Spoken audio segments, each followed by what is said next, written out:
be oeddech chi'n dweud yn y sgwrs heddiw oedd bod yna diffyg gofod o fewn y cyfryngau Cymraeg i drafod pethau digidol a gemau cyfrifiadurol, felly?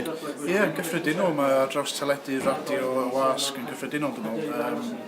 Da ni wedi cael dipyn o beth ar Radio Cymru, mae'r rhaglen Sioned Mills ar Radio Cymru wedi bod yn dda. Ond ar y teledu, mae lle wedi gwneud un ddau o bethau. Ond o'n i jyst yn dweud rwan, mae gen i ffrindiau ysgol sydd di Gymraeg nhw ddim yn gret.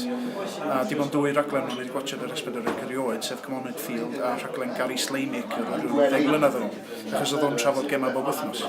A ers hynny, mae hoffder pobl ifanc o gema jyst wedi tyfu a tyfu a tyfu. A wedyn dwi'n meddwl bod o'n holl bwysig rwan bod yna rhywbeth ar y teledu yn rheolaeth.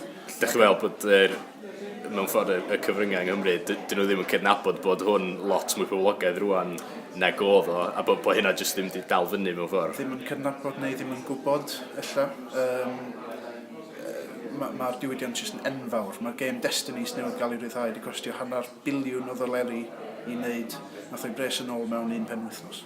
Felly mae'r awydd yna, dwi'n meddwl, gan bobl Cymru i glywed am bethau. Ond ar y funud ddim yna. Ond dyna be da ni'n fideo wyth yn trio wneud yn ar y bach. Ac mae Hugh Marshall yn Esbyd yn trio newid pethau, felly gawn ni weld sydd eithi.